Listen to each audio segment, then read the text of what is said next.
Hello friends, હું Bhavin માકણ competitive DG ક્લાસની અંદર આપ સૌનું હાર્દિક સ્વાગત કરું છું. મિત્રો, કોન્સ્ટેબલનો એક પાર્ટ મેં ઓલરેડી અપલોડ કરી ચૂકેલો છે, તો તમે જરાક જોઈ લેજો, જેની અંદર મેં 7 સિરીઝની વાત કરેલી હતી.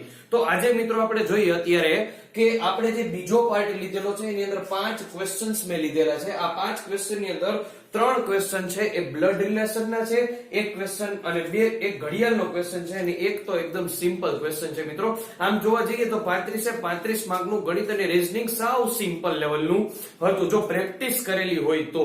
બરાબર છે મિત્રો? તો આજે આપણે સ્ટેપ બાય સ્ટેપ ચાલુ કરીએ. જો કોઈના પ્રશ્ન ખોટા હોય તો એ પણ જરાક જોઈ લેજો, અને જો સાચા પડ્યા હોય તો મને જરૂરથી કમેન્ટ કરજો, જેના કારણે મને આઈડિયા આવે કે તમે લોકો પાસ થઈ જ જવાના છો. મિત્રો, ચલો રેડી. હવે સૌથી પહેલા આપણે છેલ્લા 2 ક્વેશ્ચન ફટાફટ કરી નાખીએ, ત્યારબાદ 3 ક્વેશ્ચન બ્લડ રિલેશન ના કરી. ઓકે, નીચેનામાંથી કયું 5/5 નું સમાન મૂલ્ય વાળું છે? ઓકે, હવે 5/5 વાળું સમાન મૂલ્ય જોવા જઈએ તો 5 ને 5 ઉડી જાય તો શું વધે? 1. તો આપણો જવાબ આવી જાય 1. તો આમાં બીજું કઈ છે નહીં. બરાબર છે? a બરાબર 5, તો આનો જવાબ તો 1 આવે છે, તો સમાન મૂલ્ય થાય નહીં. b છે, c છે એ 10 છે, તો આ પણ સમાન મૂલ્ય થાય નહીં. અને 10/5 તો આનું મૂલ્ય થાય 2, તો આ પણ સમાન મૂલ્ય છે નહીં. એટલે કે 5/5 બરાબર શું થાય? 1. તો આ રહ્યું જવાબમાં 1. બસ આટલું જ હતું.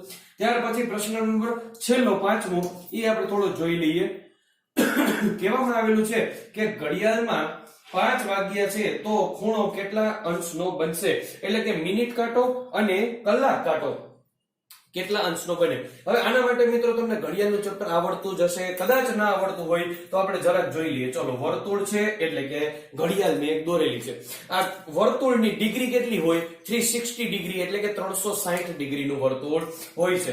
ઓકે, હવે વર્તુળની અંદર અહીંયા 12 વાગ્યા હોય, 1 2 3, અહીંયા 9, અહીંયા 6, અહીંયા 4, અહીંયા 5, 7, 8, 10 અને 11 આવી રીતે આપેલા હોય છે. બરાબર છે? આ જે ઘડિયાળ છે, હવે ઘડિયાળની અંદર ટોટલ વર્તુળની 360 ડિગ્રી હોય, 360 ડિગ્રી હોય, પણ આખા વર્તુળની અંદર કેટલા હોય છે? તો કે 12 આપેલા હોય છે. એટલે કે 360 ભાગ્યા 12 કરો તો 12 દુ 24 ને 12 તેરી 36. તો આ 30 ડિગ્રી ને મળી. શેની મળી? તો કે 5 મિનિટની 30 ડિગ્રી મળી. આની પણ 30 ડિગ્રી, આની પણ 30 ડિગ્રી, આની પણ 30 ડિગ્રી, આની પણ 30 ડિગ્રી, આની પણ 30 ડિગ્રી. એટલે કે દર 5 મિનિટની ડિગ્રી કેટલી? 30 ડિગ્રી. બરાબર છે? હવે તમને એમ થાય કે 1 મિનિટની કેટલી ડિગ્રી? તો 12 અને 1 ની વચ્ચે કેટલી હોય? 1 2 3 4 ને 5. તો કે 5 હોય છે, એટલે કે 5 મિનિટ હોય છે 12 થી 1 ની વચ્ચે. ઓકે, જો 5 મિનિટની 30 ડિગ્રી, તો 30 ડિગ્રી ભાગ્યા 5 મિનિટ કરો તો 6 ડિગ્રી 1 મિનિટની થાય. તો 12 થી 12 ને 1 મિનિટ જોઈએ તો 6 ડિગ્રી, 12 થી 2 minute 6 degree, 3 minute 6 degree, 4 minute 6 degree, 5 minute 6 degree, એટલે કે 6 પંચાને 30 ડિગ્રી થશે. હવે આપણે જોઈએ કે ઘડિયાળમાં સાંજના 5 વાગ્યે છે એવો પ્રશ્ન હતો.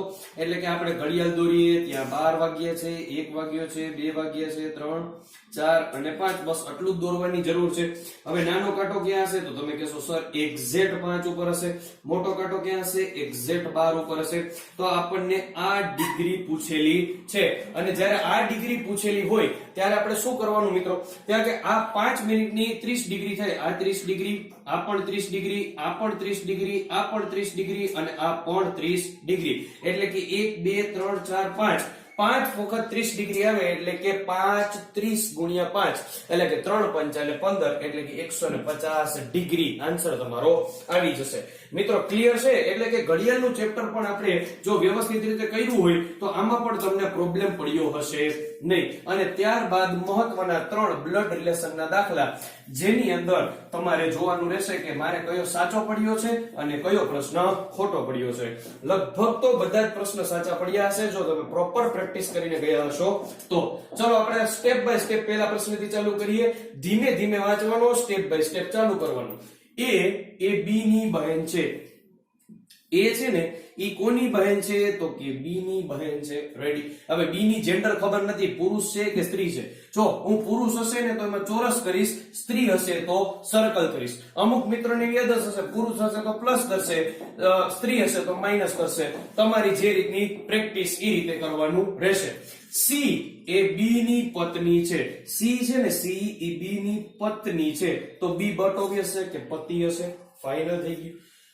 આ શું છે તો કે બહેન છે. Okay ready.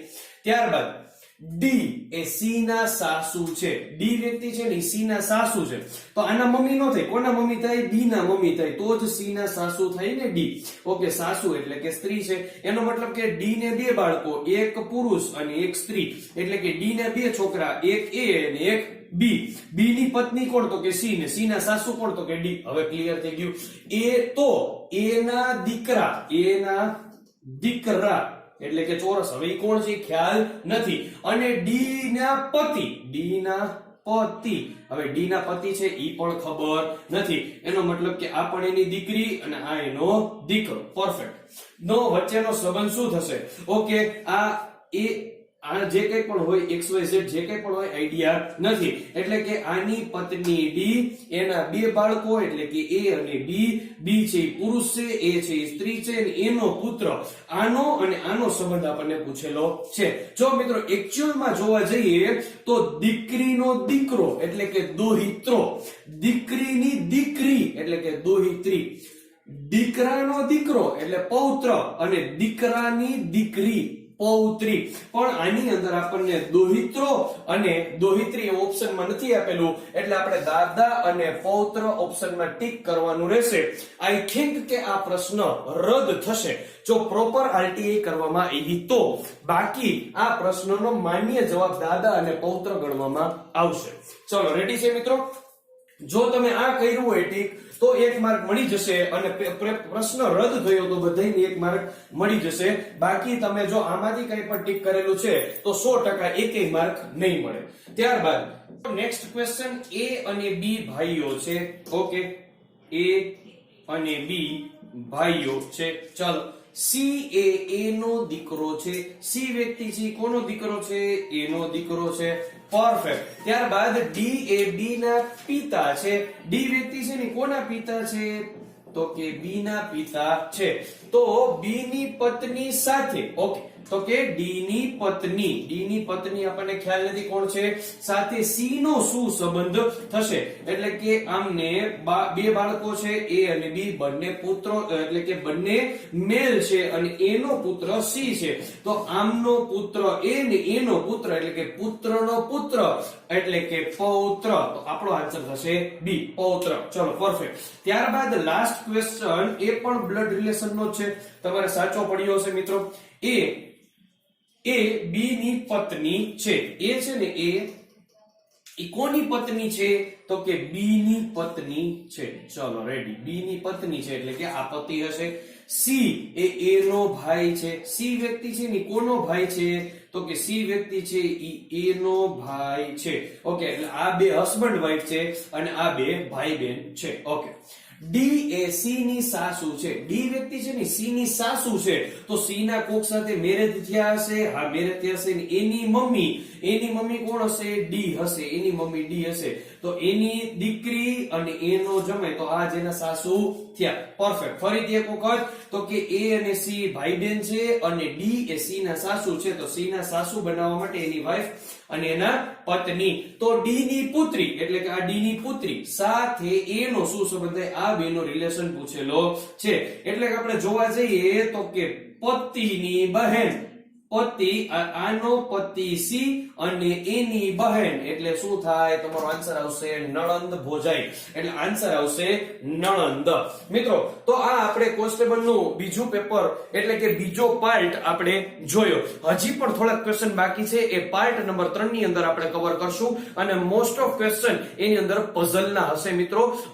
એટલા માટે તમે ખાસ આ પ્રશ્ન નોટ ડાઉન કરી લેજો, એટલે કે આવનારી એક્ઝામમાં આના જેવા પણ પ્રશ્ન પૂછાઈ શકે તો તમે જરૂર આની પ્રેક્ટિસ કરી શકો. Thank you friends.